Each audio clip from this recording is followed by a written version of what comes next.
All right, I think I'll kick off. So today we're doing part 4 on representation. As I like to do at the start of each one of these, going back over our core concepts. So the 3 parts of a legitimation story: the state's act, X, is justified by a legitimating abstraction, Y, understood through a conceptualization, Z. And our focus has been on the liberal triad, the 3 liberal legitimating abstractions: liberty, equality, and representation. We've done liberty, we've done equality, and now we're going to do representation, and we're going to talk about some of the different ways representation can be conceptualized: acting for, standing for, delegate or trustee, descriptive or symbolic. Now, when we started with liberty and equality, we often would start with, well, how did people in antiquity understand this term? It's a little bit harder to do this with representation. Representation was not used in the way that we use it today in antiquity. There seems to be a bigger gap, to the point where it almost feels misleading to talk about it as the same concept. If you think about, say, Aristotle or Thomas Aquinas, in ancient and medieval political theory, political regimes are named after the people who do the ruling, right? Monarchy comes from monos, ruled by the one; aristocracy, aristos, ruled by the best; oligarchy, oligoi, ruled by the few; democracy, ruled by the many, or the people, or the mass. Even in, say, SPQR, Senatus Populusque Romanus, the Senate and the people of Rome, a system in which 2 different groups are ruling together. Right? There's an ancient Roman concept of consensus.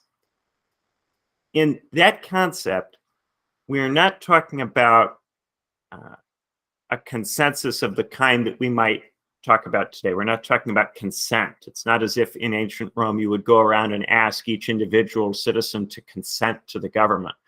It's more of a kind of sense, or an agreement, a concord, that the particular person or people who are doing the ruling are the rulers, and the particular people who are being ruled have their particular statuses in view of the law, right? So when there's a new Roman emperor, first thing that happens is that all of the cities of the empire pay a gift tax. Now, the gift tax is not legally required, but it is expected. And the gift tax is the way in which the city says, and when we say the city, we're really talking about the ruling elite of the city rather than the city itself, right? The ruling elite in the city say, we recognize that you are the emperor.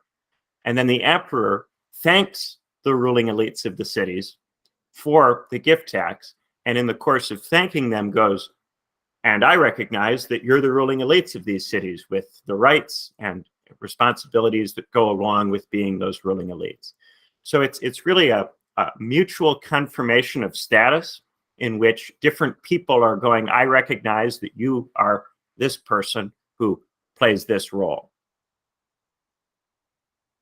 If we fast forward to the High Middle Ages, Bartolus of Sassoferrato was an Italian jurist, and he's perhaps the first to make this argument that the city can be its own prince.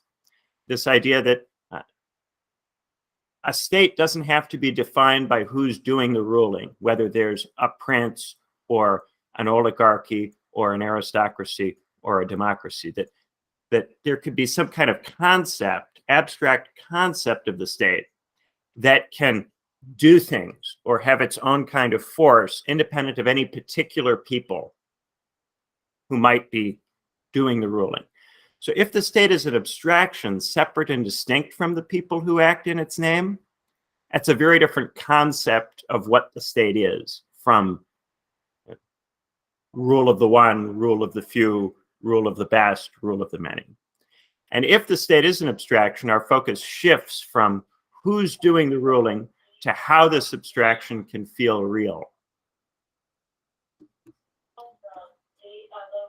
So if we fast forward to Hobbes, hang on a second, I'm going to move that handset out of this room.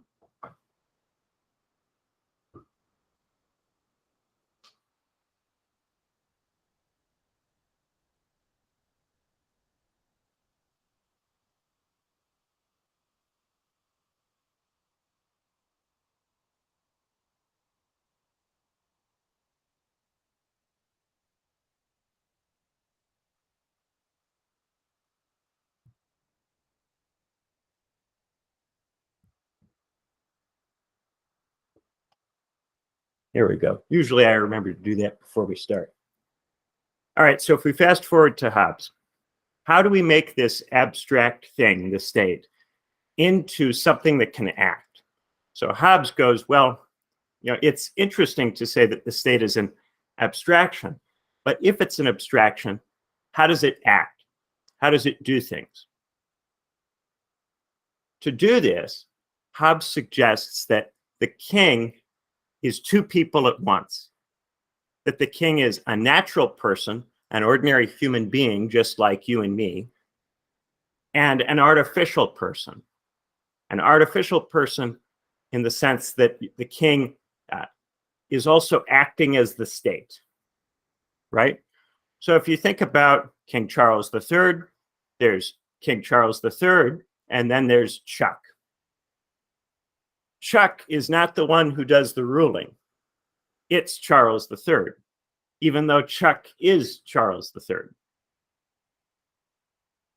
And this is because the state is a corporate person. And when you are speaking in the name of a corporate person, you aren't speaking in the name of yourself. So if you think about something like the royal we, when a king uses the royal we, the king is speaking for the state rather than just for themselves as an ordinary person. Now, if we start to really dig into this theory of representation, more tricky stuff comes out of it, right? How is it that the sovereign gets to speak for the state or gets to represent or personate the state? What's the process by which a particular person's claim to be the state is made real? So here I present you with two key alternatives. First, on the left side, we have Hobbes. So for Hobbes, you start with a fractious multitude of people who are in a war of all against all. They disagree about everything. They all have different interests from one another. There's nothing in particular that would make them united, apart from the fact that they're all scared of each other and they all want to be safe. So for Hobbes, to be safe, these people contract to form the state, right? But once you've contracted to form the state, now you have an abstraction, but you have an abstraction that doesn't seem to be real. If I ask you to draw a state, you can draw symbols of states, you can draw particular people who act in the name of states, but you can't draw a state because in and of itself, the state is just an abstraction.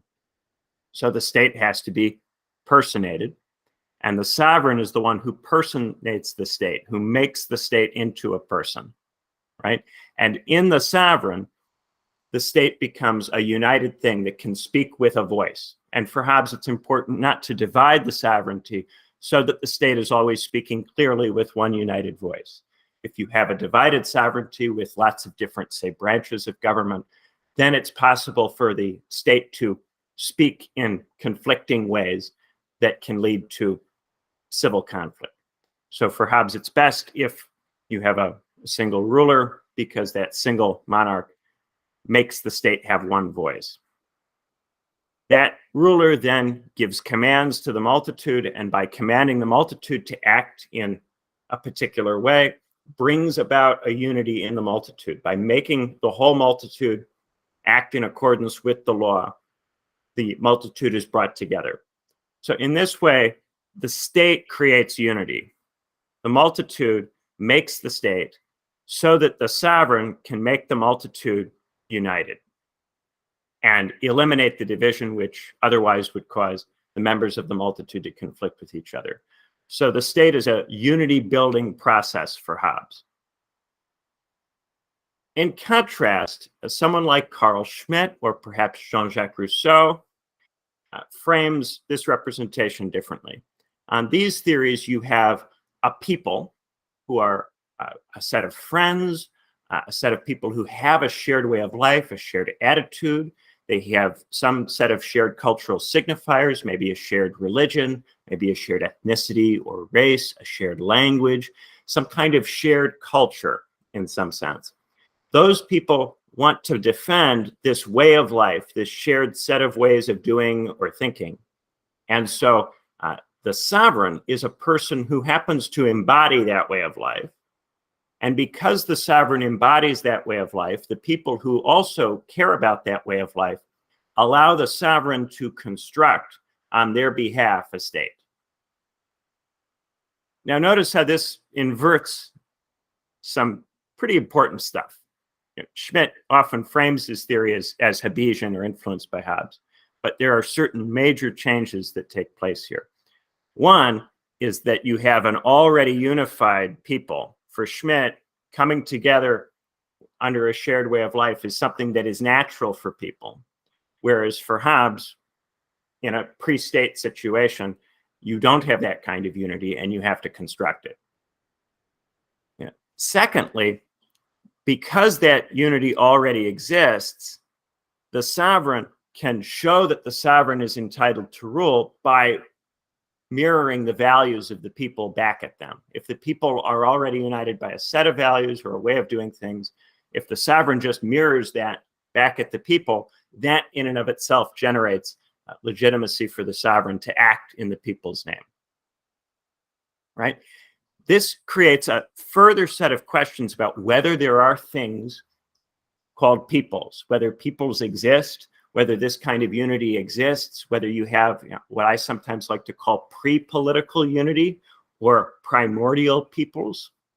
And a people becomes a whole further abstraction that you then have to discuss and debate. Does this exist ontologically, a people? Or is a people similar to the state an abstraction that doesn't refer to any particular thing and has to be made to feel real? If the people is an abstraction that doesn't refer to any particular thing and also has to be made real in the way that the state has to be made real, then the problem is just kicked another layer down. You have a kind of can kicking that goes on there, where instead of talking about, well, how do you think about what a state is, you then have to ask, what is a people? Nonetheless, Schmitt's theory is much more intuitive to most people than Hobbes's theory. We tend to, in democratic politics, make references to the people or the nation in a way that seems to imply something like this Schmitt view. It's a much simpler view in many ways. It's easier to get your head around than the Hobbes view. And so while the Hobbes view might be more philosophically satisfying, politically, the Schmitt view has tended to have more traction. And this is one of the things that makes legitimacy very difficult. If you tell a Hobbesian story, that story is internally consistent, but it's a story that you're really going to struggle to persuade many ordinary people to believe. If you tell the Schmitt story, it's very persuasive to significant numbers of people, but there are major issues with the story. It requires a lot of lying and pretending. You have to pretend that you have this organic people that are already united by a set of things. And then anytime other values pop up that conflict with that shared way of life, you have to in some way other them, treat them as foreign, say that those don't really count, those aren't really our values. It creates a lot of cultural conflict to have a view of the kind that Schmitt's advising. Hobbes's position is more straightforwardly reconcilable with diversity. It makes room for more variety, right? But people really don't like Hobbesian representation for many good reasons. There's no obvious reason why Hobbes's theory should promote democracy. Indeed, Hobbes says it's better if the sovereign speaks with only one voice, so the state is clearly one specific unitary thing. If the state is speaking with too many voices, it may contradict itself and the whole thing may come apart. where's the liberty? Where's the equality? These things for Hobbes are not playing huge roles. That's not to say that they're not in the theory. Hobbes does have a conception of liberty. For Hobbes, you're free if you're not in chains. If you're able to move, you count as free. But that's a very, very, very low standard for liberty that very few people will be satisfied with. Hobbes also has a notion of equality, but for Hobbes, we're just equal in the sense that we all have the capacity to hurt one another or kill one another or do violence to one another. It's again, very minimal, and it doesn't produce much in the way of clear demands on the state. Hobbes, in part, is trying to shore up the legitimacy of the state. So it's in his interest to make these concepts very undemanding and to give his sovereign representative a lot of room to maneuver and a lot of room to make mistakes or do things that the population may not like. Oftentimes in Leviathan, when the sovereign does things that the population doesn't like or finds deeply unpleasant, he kind of writes it off as inconvenient. It's inconvenient if the sovereign doesn't govern very well or treats people poorly. That's inconvenient, but it would be much worse, according to Hobbes, if you didn't have this sovereign and you were in a civil conflict. That may be true. It may be worse to be in a civil conflict, but it's a little bit of a false choice to suggest that either you're going to have a civil conflict or you have to accept a very, very low and minimal set of legitimation stories. But I think that the key thing that really knocks this theory down is that this kind of representation is just too abstract to be something that you can persuade large numbers of people to accept in a contemporary democracy. It may have been easier to imagine this theory as a competitive theory at a time when suffrage was very much restricted to a very small number of people, where you really had very limited political participation and the people participating were very, very heavily educated.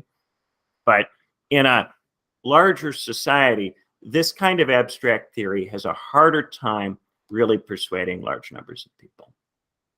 So this means that there's this need to make representation feel real, and that means thickening it, adding things to it that are not in Hobbes's theory. And that tends to drag it in the direction of something like Carl Schmitt's.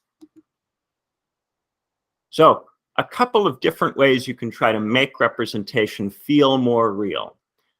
First, you can say that the representative should act for the represented, that the representative's action should in some way do something for the people who are being represented.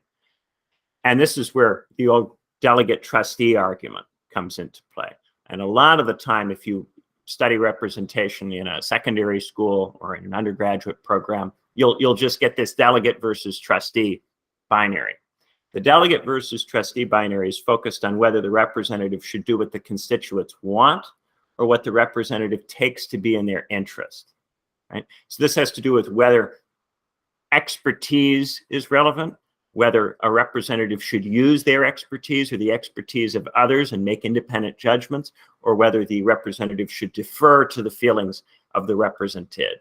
And there are, if you think outside of just political representation, there are times when you have a representative in real life, a trustee for an estate, someone who is in charge of making medical decisions if you're incapacitated. Sometimes you want that person to just do what you've instructed them to do, and sometimes you want that person to take some initiative on your behalf. If you have a lawyer representing you in a court, you probably want them to use their expertise and take some initiative on your behalf.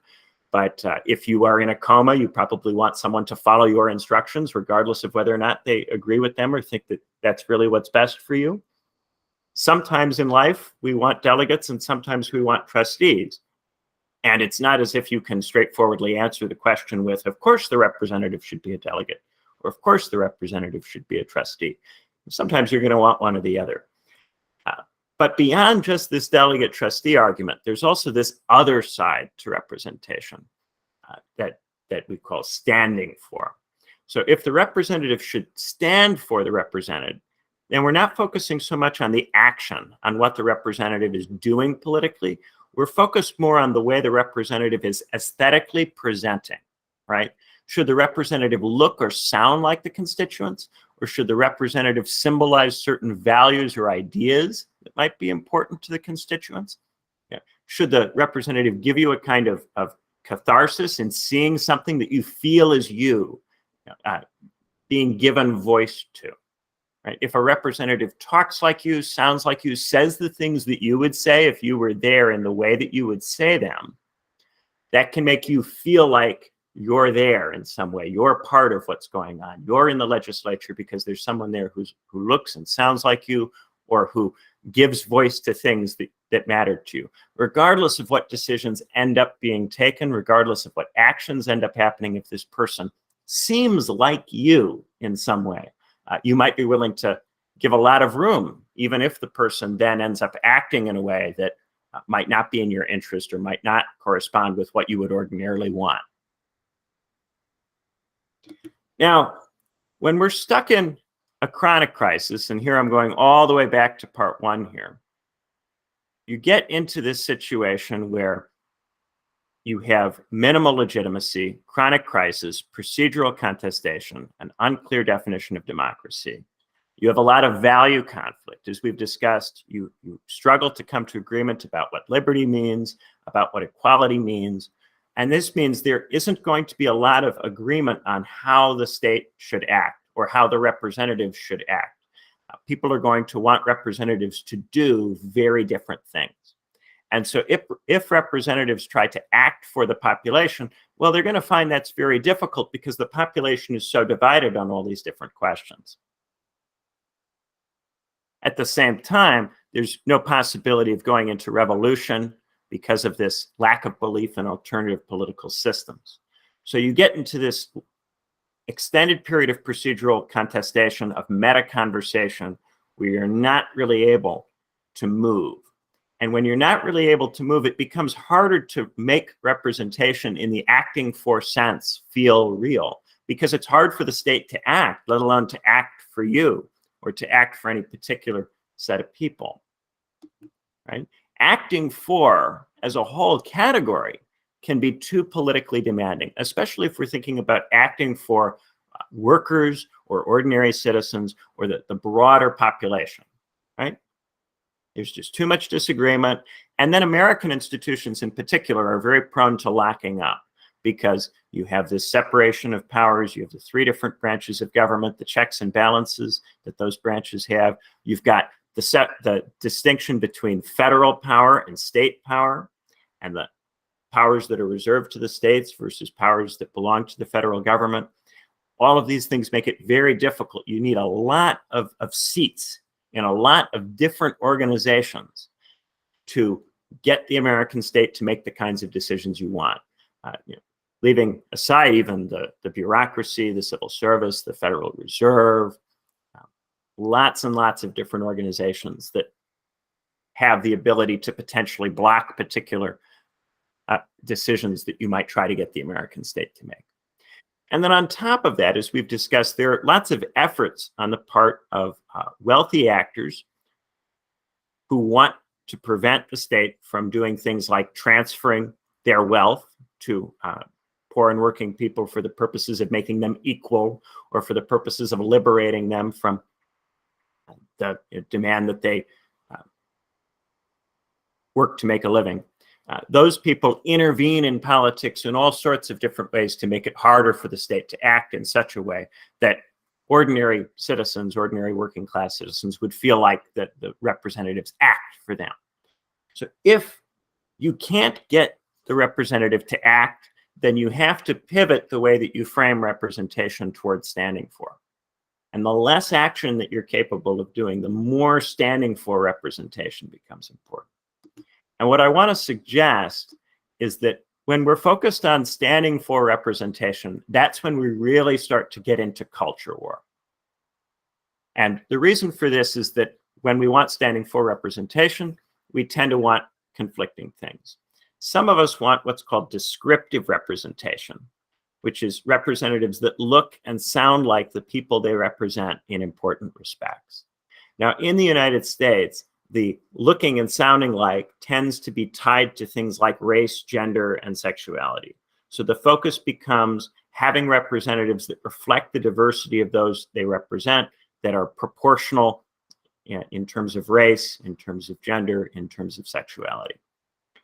Conversely, on the other side, you have a focus on symbolic representation, this view that representatives should espouse the values and ideas that are taken to be important to all Americans, right? So in the United States, liberty is very often framed as this, of course, everybody cares about liberty. Of course, everyone cares about this legitimating abstraction. But many of the people who are on the symbolic representation side of the debate care about a lot of non-liberal legitimating abstractions like God or nature or natural rights, the rights that they think come from God or from nature. So these people want representatives to reflect a shared commitment to American values, right? So on the descriptive side, there's a reflecting a diversity, reflecting a multiplicity, and on the symbolic side, reflecting a unity, reflecting a oneness, and therefore an inherent tension between those positions. Now, there are issues with both. So coming from the descriptive side, if you're looking at symbolic representation, well, isn't the whole point of this chronic crisis that that we disagree about a lot of stuff? We don't agree about all sorts of different things. So how could we say that there's one particular set of values that are American that everybody espouses? We don't agree on even little ticky-tack things. How are we meant to agree on the importance of God and nature and liberty understood in the way that people on this side of the debate tend to understand that abstraction?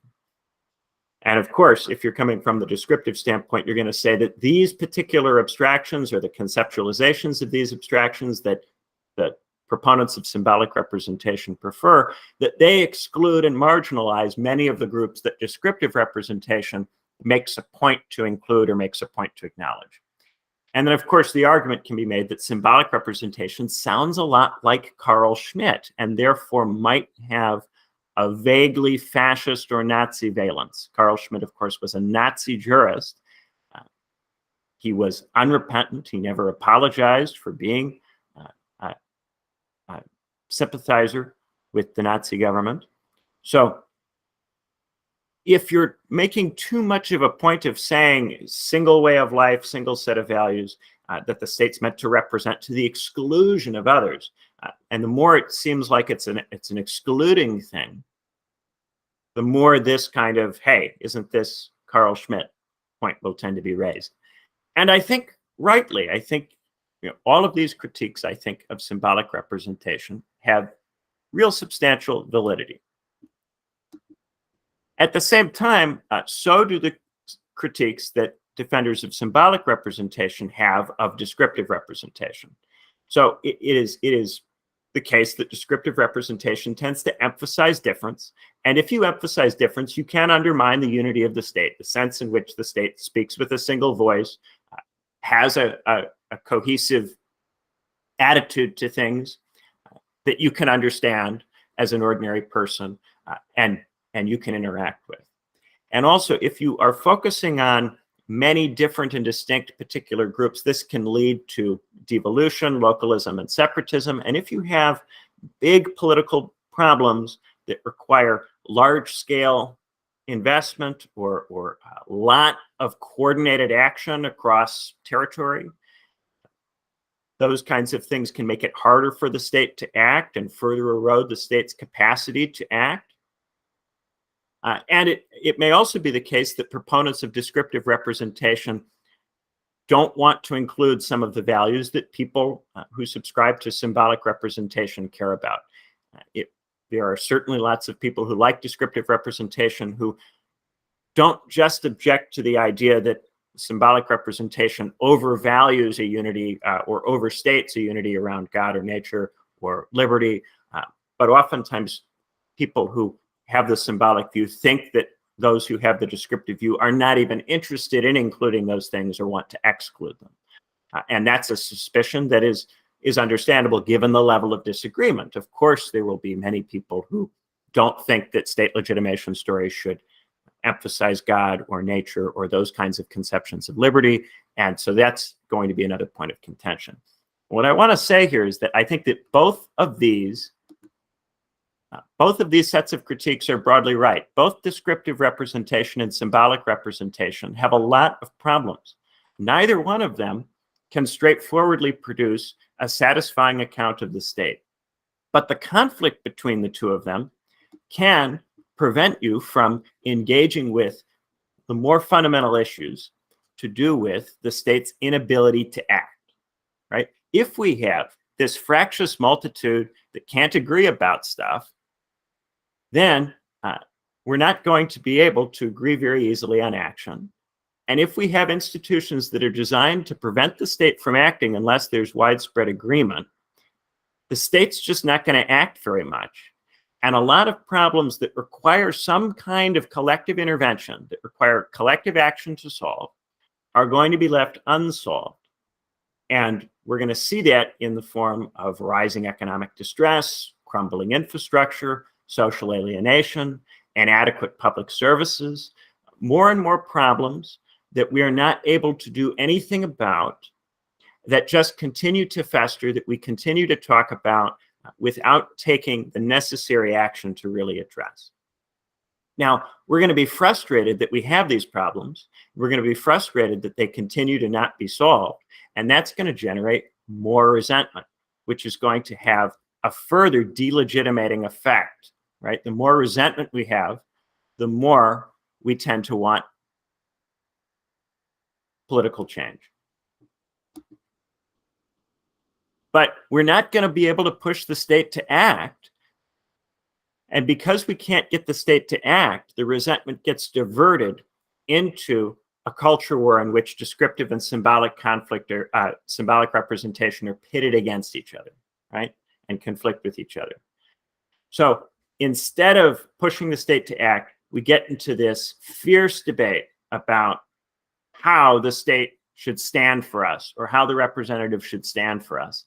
And the more that we argue about that, the less we're focused on acting, the more we don't act, and the more we resent, and the more that resentment has to be directed into standing for so that it doesn't produce action. And of course, there's too much disagreement to solve the symbolic descriptive debate because all of these critiques have some validity. So once you kick the problem from we can't act to how should the government stand for us, that kicking only creates a second order form of resentment around the culture. Right? And in this way, the resentment around the culture is connected to the fundamental resentment about a state that is not able to act and a state that's not able to solve problems or meaningfully serve people, right? And we are moving into that cultural debate because we aren't able to tackle other more fundamental problems. So, what are the responses to resentment? I think there are broadly 4 different kinds of responses. We can demand that the state act for us in either the delegate or trustee senses. We can demand that the state stand for us in either the descriptive or symbolic senses. We can despair about the fact that the state isn't able to act for or stand for us in a meaningful way because of the amount of disagreement and the degree to which our politics fosters and exacerbates this disagreement. But that despair doesn't lead anywhere. There's nothing we can really do with that despair. It leaves us just feeling psychologically very bad about ourselves, about the society we live in. It doesn't go anywhere. So if we can't demand acting for, and we can't demand standing for, and we can't stick with despair, then we tend to move into enclavism, a retreat from the political.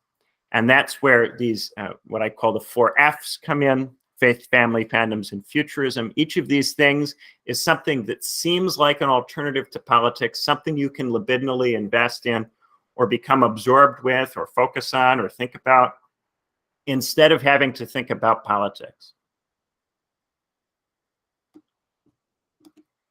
And you can think about this as 4 different moods, right? So the conservative is satisfied by old conceptualizations of liberal legitimating abstractions, the conceptualizations that are undemanding, that don't require very much from the state. They're easily satisfied by those stories with those conceptualizations. When they talk about representation, they tend to prefer symbolic to descriptive, and they have some level of interest in non-liberal legitimating abstractions, often abstractions we might associate with medieval political theory like God or nature. The liberal mood that is a little bit different because you have a demand for new or more demanding conceptualizations of liberal legitimating abstractions. There's a push to update or to change what liberty, equality, and representation mean in various ways. Going along with that, there's a preference for descriptive representation, for acknowledging different groups and different populations that have not previously been covered by older legitimation stories, that are not included in those stories, or that don't really get a story where previously there hasn't been much of an effort on the part of the state to tell a story that includes or speaks to those populations. The liberal wants to speak to those populations, wants stories for those populations, and tends to be suspicious of non-liberal legitimating abstractions, often on the grounds that liberals tend to think that non-liberal legitimating abstractions are inherently exclusionary or inherently anti-pluralist. Then we've got the negative mood. The negative mood is a dissatisfaction with the legitimation strategy in general, with the whole liberal triad, with all of these different debates. A despair over the state's inability to act and a dissatisfaction with the alternatives to action. So a kind of frustrated desire for action that can't be operationalized, can't enact any kind of revolutionary project, can't get the state to produce reform, to act, to do anything. So it's this feeling that the state needs to act. It's not enough for the state to just keep telling stories. It needs to do something. The problems are serious. The problems are deep and important, and something has to be done, but you can't actually get anything to be done. And so you become incredibly, incredibly frustrated in the negative mood. And then we have the enclavist mood, in which we avoid the despair we associate with the negative mood by abandoning real politics, attempting to retreat into a private sphere, into private projects. Now, the reason that this retreat into private projects doesn't work particularly well is that the private sphere cannot exist without a functional public sphere. As you might remember from the Liberty Talk, when we were talking about Benjamin Constant and his argument that, well, we can have a kind of freedom which allows us to pursue private projects that isn't as demanding as the kind of liberty that we might associate with ancient states, where you have to be more involved in politics. But even then, remember, Constant says, well, but you still need to keep an eye on the state, because the state's going to be necessary to maintain that sphere. There's got to be some level of engagement with politics. And in Constant's novel Adolf, he worries about, well, what happens if we are too disengaged and we're too much focused on the private, and we don't put energy into politics because we feel it's pointless or we're not satisfied with it. If that happens, well, as politics goes wrong, the problems with politics will affect whatever enclaves we tend to pick out for ourselves.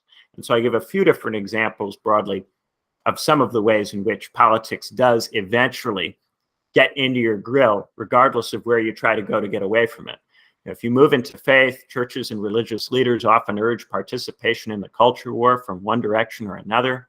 There's this constant sense that religious values either have to be realized politically or protected from politics, and the need to either try to realize them or try to protect them drags people back into the culture war and into debates about what kind of standing for representation they ought to espouse. The family doesn't work without adequate public services, without economic stability. You could try building lots of different kinds of family structures, but regardless of what kind of family structure we're talking about, whether we're talking nuclear, traditional, or something more contemporary and less traditional, all families, whatever way you structure them, they need stable income, they need resources, they need help from society. It takes a village to raise a child. You can't just do this in isolation, much as the American suburb would invite you to think that maybe you can. Entertainment firms are increasingly caught up in the culture war. We increasingly have a pressure on celebrities, on athletes to take political stances. If they don't take political stances, they are viewed as complicit in whatever's going on. So either they criticize or they're complicit. They're not able to adopt a kind of neutral posture. And because of this, whether you like it or not, you are constantly finding out about the political views of particular celebrities and athletes that you may follow. And the content that's being made in the arts is increasingly affected by political agendas, as many of the people who pay for political content are also trying to pay for artistic and cultural content for the purposes of using it to influence politics, or because they believe that that kind of content will produce higher sales volumes. If lots of people are caught up in culture war, then making cultural content that plays into the culture war will tend to make money or tend to get a certain loyalty from particular audiences on one side of that divide or the other.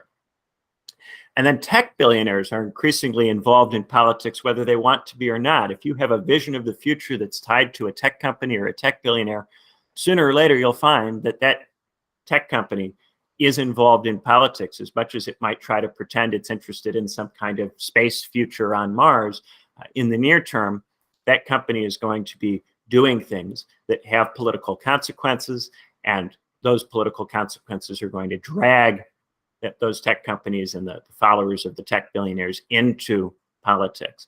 Now, sometimes it happens on purpose, and sometimes it happens by accident. Elon Musk deliberately bought Twitter in part to do political things with it, deliberately getting involved in politics and making, being someone who likes Tesla or his various other projects, a political stance. Whether you want it to be or not, continuing to be someone who likes Musk is now a political stance, right? Then you've got someone like Mark Zuckerberg, who thought he was just making a place for family and friends to hang out, but then started taking money from advertisers. And then at that point, his company has political consequences insofar as advertising money pushes certain political agendas up or down the Facebook feed. And so that he was unwittingly dragged into involvement with politics. And the way in which the social media company was run became a political question. So if you become a fan of a tech billionaire, you become a fan of a particular franchise of movies, Star Wars, for instance, you're going to end up back in this culture war, whether you like it or not. If you get really involved or really invested with any of this stuff, it's going to get you right back into the conservative or liberal mood sooner or later. So it's only a temporary escape.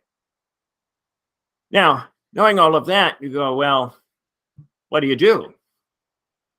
Despair seems to be the response that people have if they take seriously the degree to which we are really hemmed in from all sides.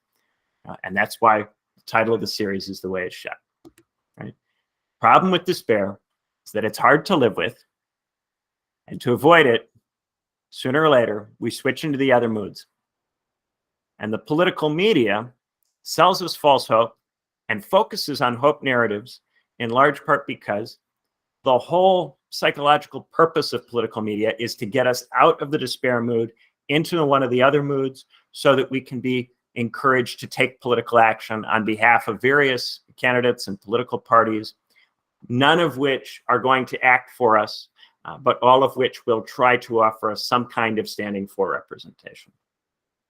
And therefore some kind of sense of catharsis that we're seeing something that we care about given voice to on television, given voice to on YouTube, that we're seeing what we feel said out loud, but it doesn't result in action and it doesn't result in change. Nevertheless, we buy into this stuff to avoid the despair because despair is just so painful and just so taxing psychologically over time. So that means that increasingly our ordinary politics isn't politics. It's a psychological survival strategy to cope with the fact that we are unable to do politics, that we are unable to demand action from the state or to take meaningful action ourselves. We acquiesce to the kind of politics that we do in fact have by persuading ourselves we resist it through various ineffectual means and methods. And gradually, this is running us down.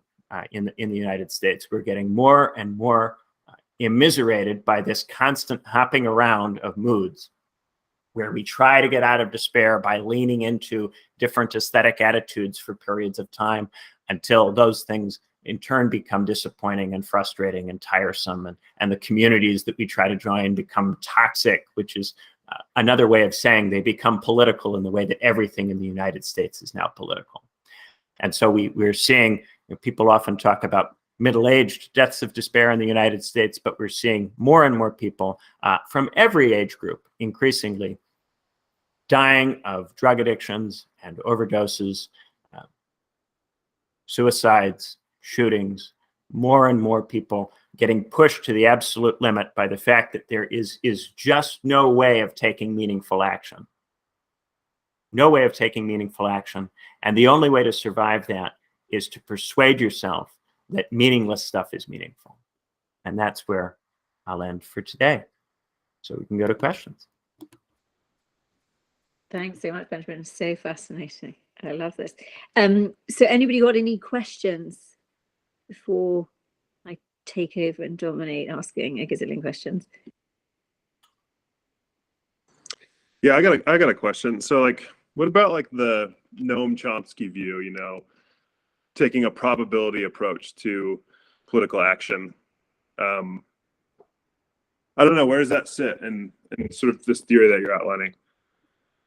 Yeah, so I think that a lot of the time, when we're talking about probability, often we use probability to make it seem as if there's a much greater chance of something we do having an effect than there really is. We can say, well, there's a low probability that what we do will make things better.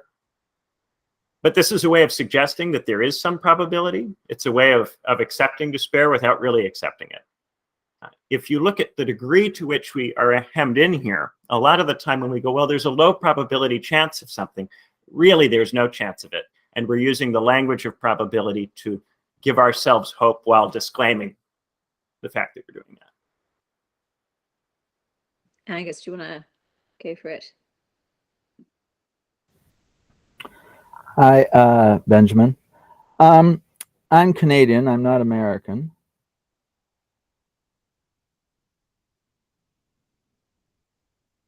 Sorry, I got a message here. But while I was watching this, I was thinking about dialogues both among us Canadians, but also with our American friends.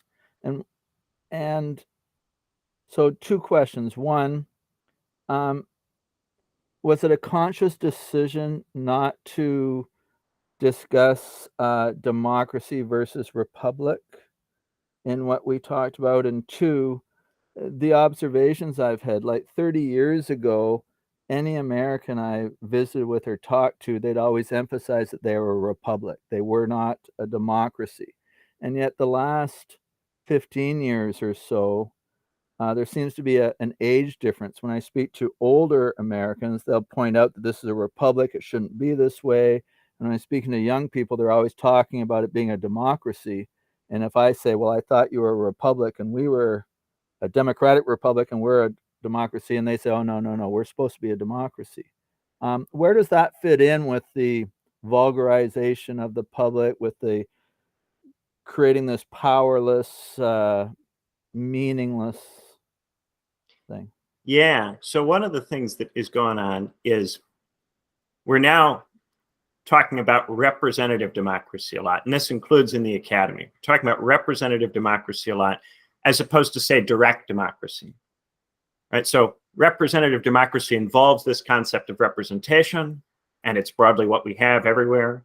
And direct democracy is something they had in Athens, or something that you have on an anarchist commune, and it doesn't exist really anywhere, right? And the concept of a republic tends to drop out, or to be treated as synonymous with representative democracy. I think that part of what's going on here is that in the States, there was a kind of small r Republican tradition of thinking of the United States as a republic of citizens, in some ways more like an ancient republic. The founders in the United States were heavily influenced by a lot of classical stuff, as well as John Locke. And a lot of that stuff makes this this argument that a republic is about servicing citizens, and that citizens have a set of duties to participate, but also a set of rights that they get. The focus on rights, on a kind of civil status, is very much a kind of Republican language.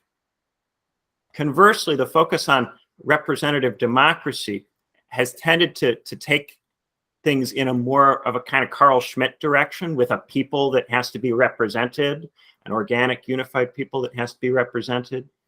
And that image of one people rather than a set of citizens who have to have a set of rights, in part to protect themselves from each other, because if they weren't all citizens of the same project, they might not all get along so very easily. That image has tended to decline.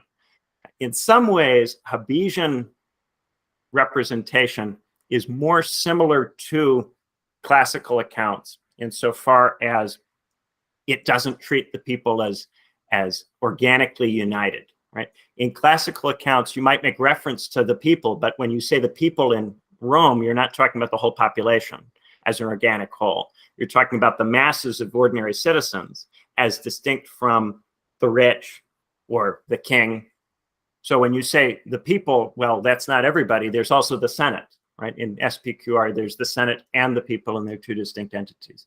In the contemporary parlance, there's more and more of a focus on this idea of an organic people, which comes out of European nationalism, out of the Napoleonic Wars.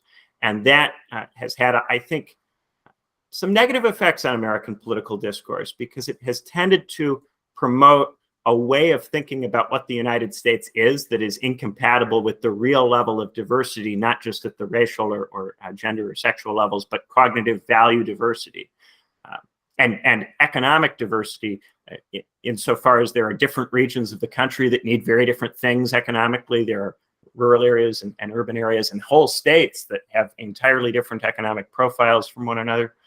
Those things all tend to get downplayed when you talk about a unitary organic people. It's easier to get away with that kind of language if you're in a tiny little state like Hungary.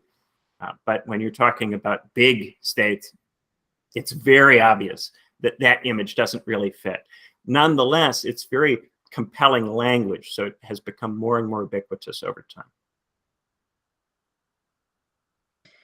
So was this a conscious switch, or was this a demand from, was this a conscious switch in the government as things were progressing? Now, I think when it comes to republic versus democracy, that's a kind of consequence of a mixing that's occurred over the last 200 years of American discourse with European political ideas. There's been a kind of filtering in of European political ideas, most of which came about after the founding of the United States. Those ideas have come in and then competed with the Republican ideas.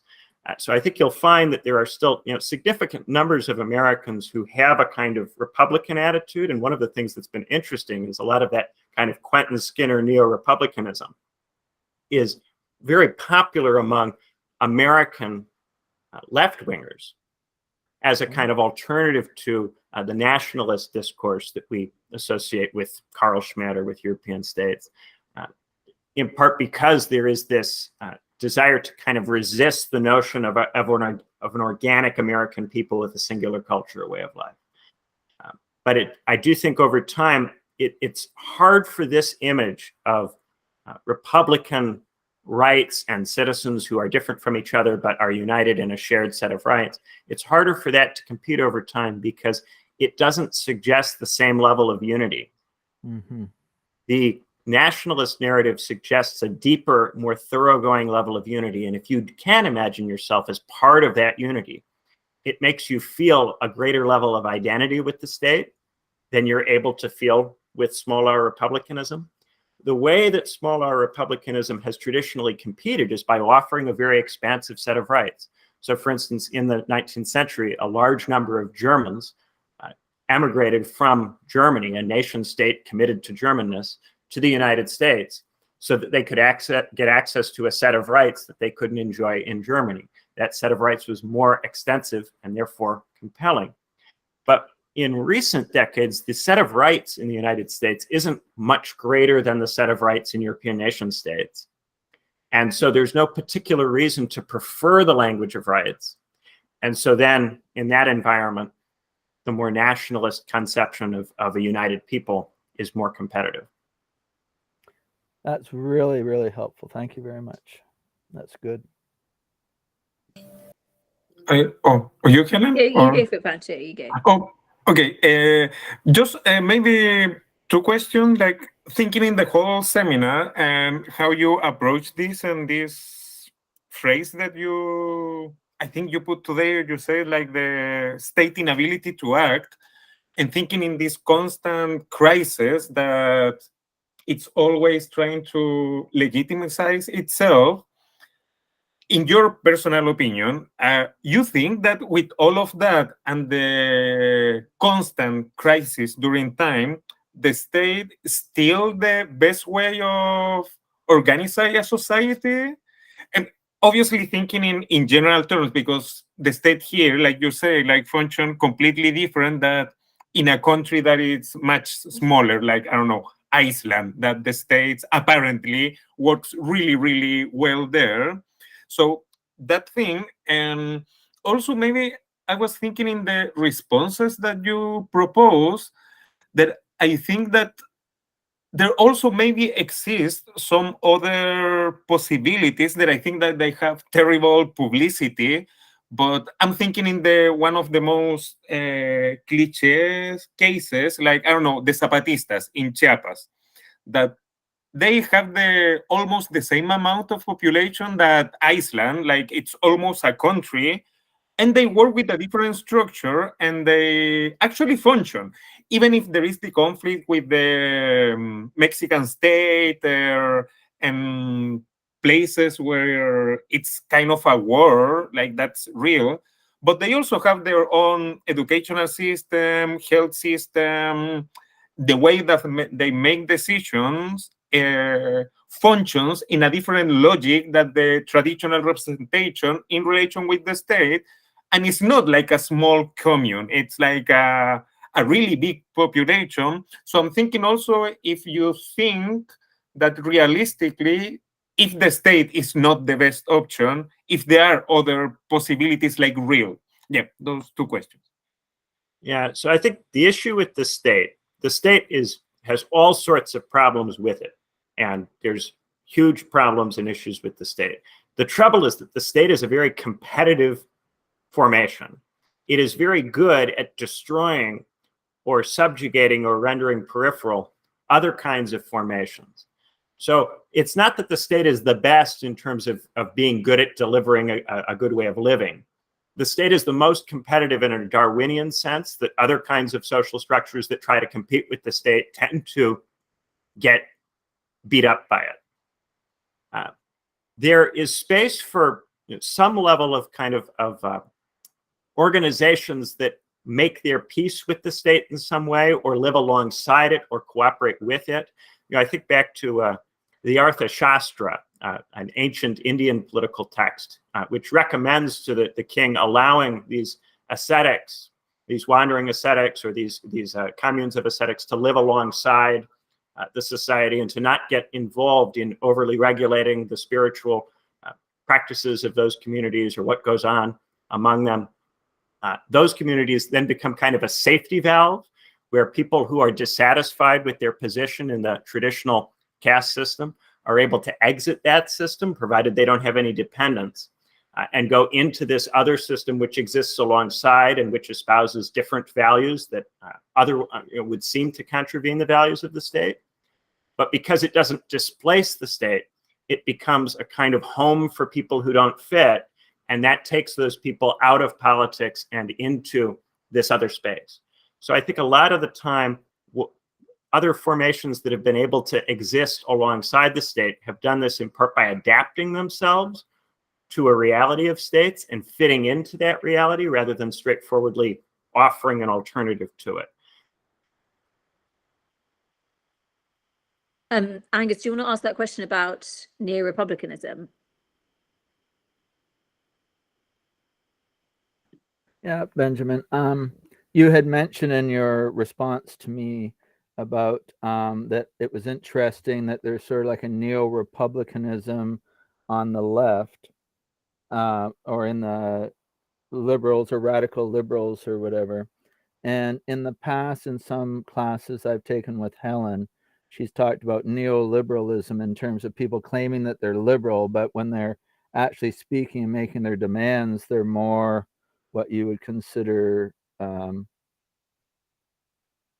right-oriented or fascist-oriented. Or did I explain that okay, Helen? Yeah, Yeah, okay. yeah, that's true. It's been a while since I've seen you, so. Yeah, neoliberalism really comes into the picture in the 70s as a kind of response to the sense in the 70s that among rich people that they were being screwed by stagflation, and that therefore a set of economic changes needed to be made to protect them from inflation. And those changes were largely about suppressing the power of workers to demand wage increases on the theory that that would stop the inflationary spiral and allow them to protect more of their assets. So neoliberalism kind of begins as a response to that, and then it is very much linked to increasing capital mobility, increasing mobility of money. If money can move very easily from one place to another place, then if you upset the people with money, they can easily move their money away from you and to somebody else. That gives them a lot of leverage. If it's harder to move money around, then there is less leverage, and that gives the people who make the rules more ability to govern. The state, insofar as it's territorial, doesn't cope very well with flows, doesn't cope with movement. It struggles with movements of people and movements of money. It's not designed to handle that. So one of the ways in which very wealthy people weakened states in the 70s and further was to put more emphasis on flows of money that particular states struggle to manage. Very large states, because they command big market share, huge numbers of consumers, huge amounts of production ability, large amounts of specific important resources, those states still have leverage and are still able to make rules that meaningfully can constrain, to some degree, wealthy actors. But smaller states, which tend to have more satisfying cultural narratives for their populations, are very weak in that setting and have almost no ability to do anything about flows. So in the case of Hungary, for instance, is a great example of this. You have a cultural narrative that's very satisfying to a significant chunk of the population, but a government which is economically extremely weak and has to constantly chase after money that it has no ability otherwise to influence. And it papers over that lack of economic power by leaning very, very heavily into standing for representation. It's kind of the clearest example I think I could give of a state that has completely leaned into standing for representation to basically the exclusion of everything else. Neo-republicanism is often about an attempt to kind of get outside of the paradigm of liberalism, but without abandoning a republic. So in some ways, it's another way of doing a kind of left-wing reformist project, insofar as the neo-republicans often see the kinds of states we have as still being, in some sense, republics, or capable of being republics through reform, of being institutionally or procedurally updated to make themselves into republics. But of course, oftentimes these neo-republicans are not really taking seriously the degree to which this cultural conflict has become dominant, and the rights language has to be made real through action which is currently frustrated. And if you can't create bigger and stronger and more compelling rights, then it just becomes another cultural discourse. I have a quick question about the 4 Fs. So, one of them is family, and what we have seen recently is sort of an undermining ideologically of the family through liberal discourse, university discourse, calling it, sometimes a fascist formation, or, the new ways of forming relationships. And obviously this is happening at the same time as younger people are finding it less and less easy to move out of their own parents' houses and form families. So, and obviously these discourse things become a justification for economic issues.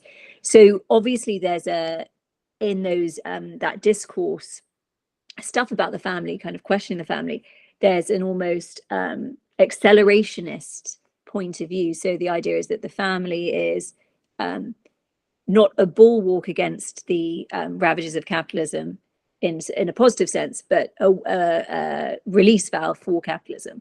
And in a sense, instead of there being a despair at the end of this, there's a belief that things will inevitably lead to a communist utopia. So is there kind of is that like a fandom thing, that this sort of way of seeing despair as inevitably leading to like a magical fairy future? Would that fit into sort of a fandom? Futurism. Futurism. Yeah, okay. that would be futurism, a kind of left techno futurism that we might associate with some of the accelerationists.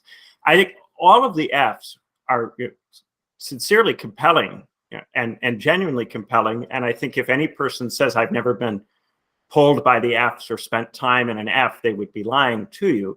The Fs are very, very compelling things. That's why they are so functional as ways of helping people pivot out of despair. The thing about bulwarks and opiates, they're broadly similar to each other, and they're kind of different perspectives on the same thing. They are bulwarks against the despair. They are ways of articulating or defending other values that don't seem to be those which the state espouses or is able to act upon. At the same time, they often take you away from doing the kind of political action which might get the state to respond to you, in theory. But if you think that there is no way of getting the state to respond to you, then you'll go, well, why should I be doing politics? And a lot of people have this attitude, well, why should I be wasting my time with politics? Why shouldn't I try to do these things? And there's no straightforward way of telling them they're wrong to pivot to the Fs, because politics is genuinely black. At the same time, the fact that the state doesn't act will gradually make the situation worse for all of those Fs over time. And so what might seem to be an enclave now will not look like a good enclave later. 20 or 30 years ago, getting an academic job looked like a very safe enclave for a lot of people. And gradually over time, that enclave's stability was eroded. And the academy is a less safe place for people to go to try to avoid politics than it used to be. And the same thing, I think, is broadly happening to all of these different things. They're all becoming less safe ways of avoiding politics. Politics is showing up in them and quicker and faster than anybody would like. So, do you want to ask a question? Yeah, I was like, when you threw fandom up there in the 4Fs, I was kind of like chuckling at that, because I think it's a really interesting articulation. I guess so. I guess my question is more like to Helen's point, like family in decline. But also, it seems like people like do sort of engage in fandom, also in like a consciously political way. But so I guess I'm wondering, kind of like, why is it in there as an enclave? Is it this in the sense of like politics proper? It's like a false sense of political participation, and building a community around something that is a platform that generates money for, I don't know. I'm curious your thoughts on why fandom is in there, and kind of where you got that from. Yeah. In all of the 4Fs, some people are straightforwardly doing politics with them or trying to do politics with them. So you have people in the faith phylum who are doing faith-based politics, who want faith to be involved with politics. You have people in the family phylum who think that there needs to be a pro-family politics, who are very involved in or trying to be very involved in politics for the purposes of defending their family or defending their kids. And you have people who in fandoms want culture which corresponds with their values or is diverse or inclusive in the way that they think is important. And with tech, the particular attitudes that people who are futurists have to different tech formations can often have a lot to do with politics. I want to suggest, however, that this is the politicization of these things. and that there's also a chunk of people, of course, always a quieter chunk of people that you don't hear as much from because they're trying not to do politics, who want these things to just be nice, what they think of as just nice, right? So a great example of this would be people who just don't want professional athletes talking about politics. They're really into sports, but they just want the sports to be nice and quiet. A lot of people don't think of, I just want normal Star Wars movies. They're not thinking about that as a political stance. They're just going, I want Star Wars movies that feel like Star Wars movies. What's all this? But of course, if you don't embrace the political action that you're seeing in the space, you're then accused of having a different political stance on the basis that you're not endorsing the political action that's taking place. So if, say, in the National Basketball Association, all of the courts are saying Black Lives Matter on them during the pandemic, if you don't like that and you're not endorsing it and going, this is great and wonderful, then that means that you're on the other side of the issue. It can't mean that you just don't want politics in your sports. And so this is a kind of crowding out. A lot of people, when they have kids, they don't want it to be a political statement that they're getting married and having children. That's just something they want to do. It's a project they want to do. And they don't mind if other people don't do it or they raise their children differently. But because that becomes something that is a political statement, you then have to defend it or articulate it. If your friends hear about it, they think of it as an attack on what they're doing if they're not doing the same thing. So it becomes political whether you want it to be or not. And of course, then some people straightforwardly approach these things politically, and that makes it even harder for someone to do them as a way of getting out of politics. But I do want to suggest that there's a silent number of people, maybe even a silent majority, in each of these spaces who just want them to be quiet, who want everyone to get along, and for it all to be civil. I mean, anytime fandoms really get political, a bunch of people go, oh, it's toxic. This is a toxic community. What they mean is this has become a political thing. I just wanted it to be fun. I wanted it to be a place where I could go home from work and have a good time. And now it's political. They've taken it away from me. Angus made a good point here Well, I about. think that's, yeah. Sorry, yeah, go for it. Sorry. I was just gonna say, I think that's well articulated and it's that's good. I had another question to follow up, but Helen, if you had something to say about that, go ahead. Oh, just something really quickly. You're on mute, Helen. Sorry. Yes, I am. No, I was just going to say that Angus made a couple of points here about presidents and representation, standing for presidents, and this idea that Obama potentially was a fandom president. I don't know. And we do have Trump also, and even Bernie to a certain extent. Sorry, do you want to go ahead and ask your question? Yeah, go ahead. I can wait if there's time for those other questions. Yeah. So like I think some of the stuff I was thinking about, I only listened to last week's and this one, but it seems like so much of the problem around like a political left particularly is like a moral project to begin with, like how many contradictions are within an ethical framework and constantly having to explain what we mean by the terms that we use, these like great moral terms like justice and freedom and liberty, etc. But then like in a lot of ways, like the libertarian view or whatever anti-political view is sort of just like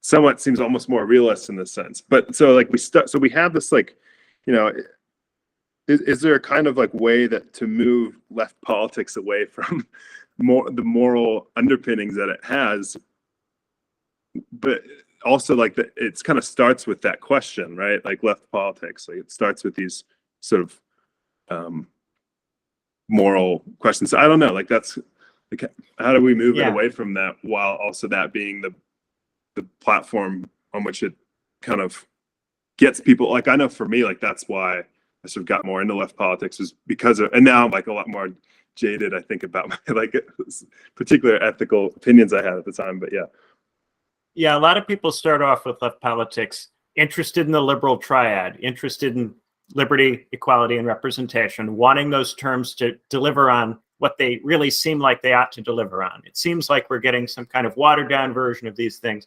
Why can't we get the actual thing? What I think you're suggesting maybe is that maybe we ought to care about things other than the liberal triad. Maybe we ought to care about other stuff, right? A lot of political theorists will position some of the values that are non-liberal values as non-moral, as purely political values.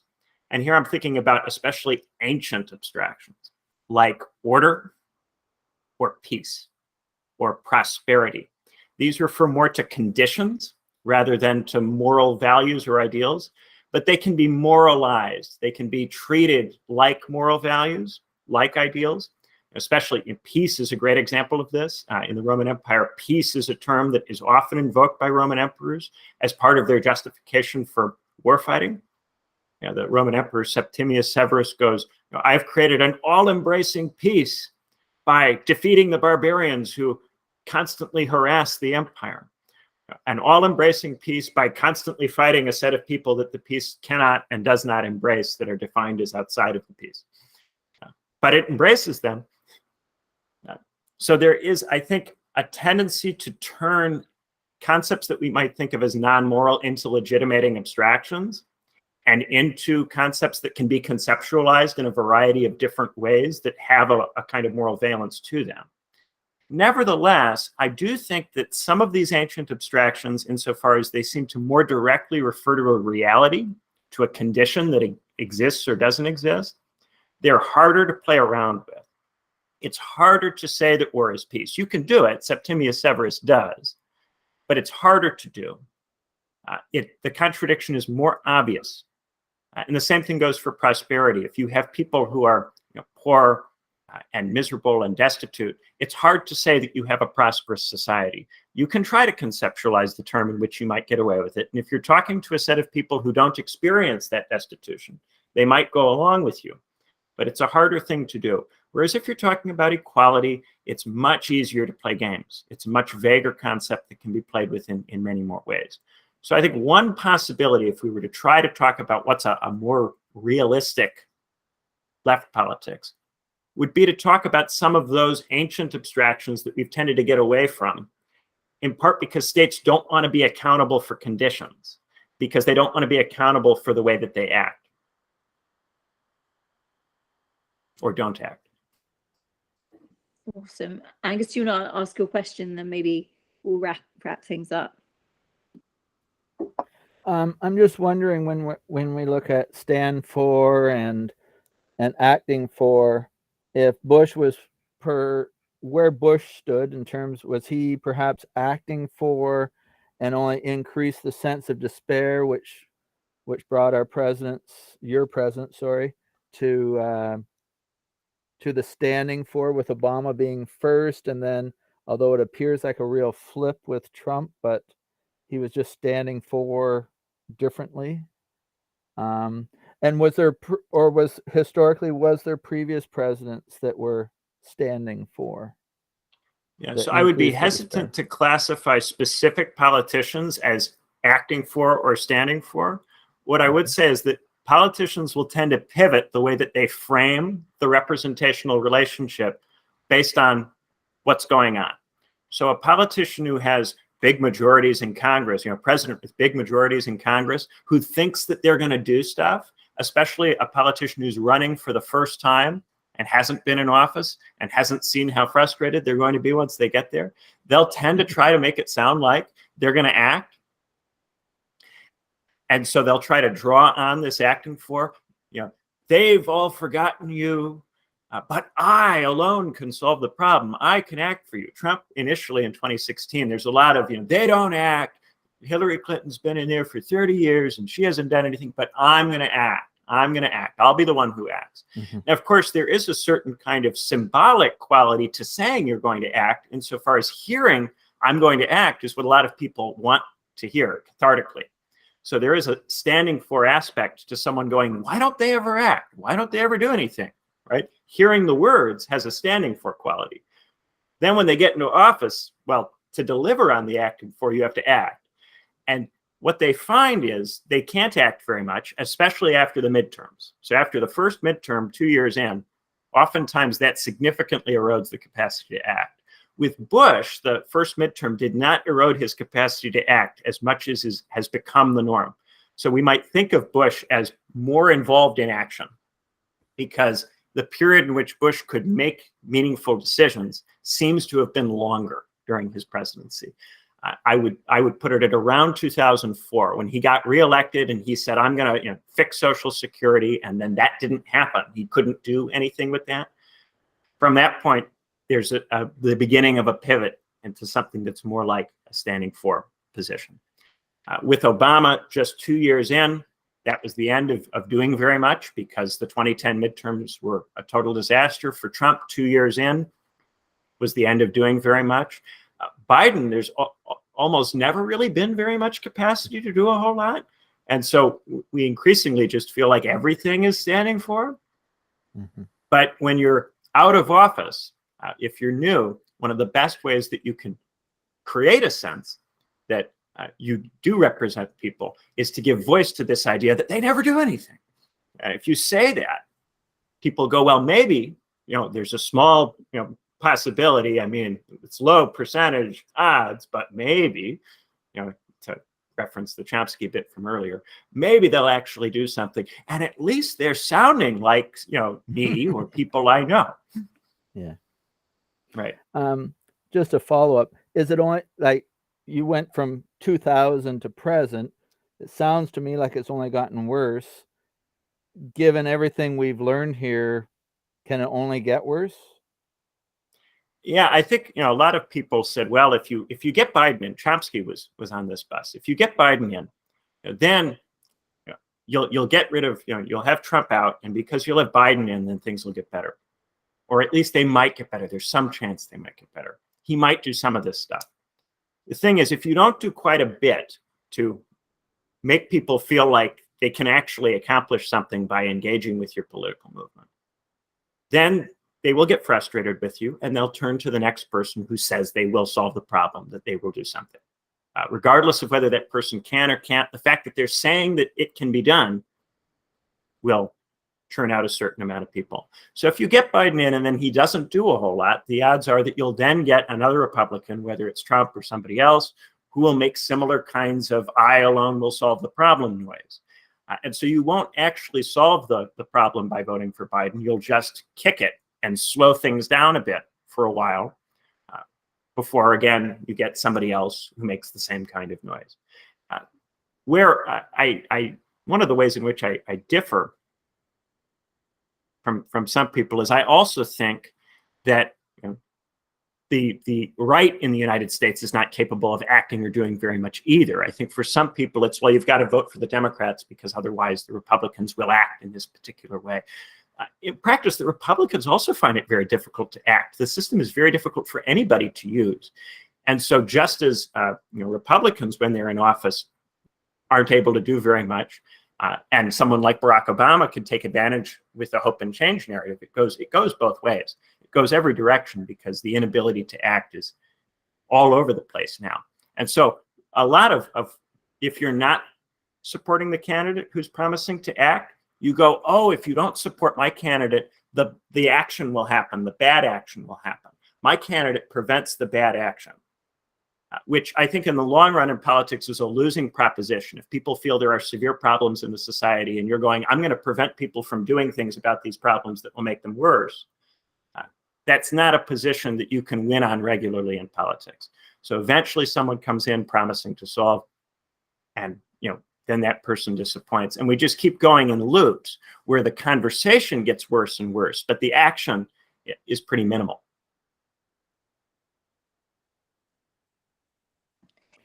Do I have time for one clarification? Yeah, is that okay, Ben? Yeah, go for it. There was a senator, a lady senator who dropped out of being Democratic, switched, and her phrase was that she was tired of the two groups never agreeing with one another, that all they want is the other one not to get what they want. Given what I've learned here today, it sounds like either she really doesn't know how difficult it is to accomplish anything, or she does know and she's just speaking rhetoric or whatever. Is that correct, or is there something I'm missing? Yeah, I think in the case of Kristen Sinema, she's in a position where she ran for office acting like she stood for a set of people, and then talked and acted in a way that those people found did not resonate with their feelings. So if she runs in a Democratic primary, she's going to have a hard time because she contradicted the standing for relationship with that base. So they're very likely to want to vote someone else in to replace her. If she's running as an independent, it's harder for them to do that because if they do put up a Democrat, they potentially split the vote in a general election. And in the general election, Arizona is a bit of a swing state. The Democrats who've tended to be successful there are not Democrats who very much cathartically do things that their base likes. So her strategy in terms of general election makes sense for her, but it's not compatible with the primary process that produced her. The other senator in the state, Mark Kelly, has an easier time navigating this because A, he's an astronaut, and B, his wife was shot 10 years ago. And so there's a lot of sympathy in the state. So even though he occupies a relatively similar kind of moderate position, he doesn't get nearly the same level of attention as Sinema. And I think that's largely why. So yeah, she's positioning. She's going to be up in 2024, and she's getting ready for that. Yeah, great. Thanks. Mm-hmm. Awesome. Thanks so much, Ben. This has been a really, really interesting, and it's always interesting to have something so politically relevant and to kind of have material that helps us understand and navigate the mess we're in or seem to be in. But yeah, thanks so much for doing this, and thanks so much for coming, everybody. And yeah, hopefully we'll be back in the new year with more stuff if we can organize it. Yeah. Thanks so much. Have a great Christmas. Thanks for organizing this, Helen and Pancho. Not at all. Benjamin, do you have a newsletter or something? Like I'm curious for when you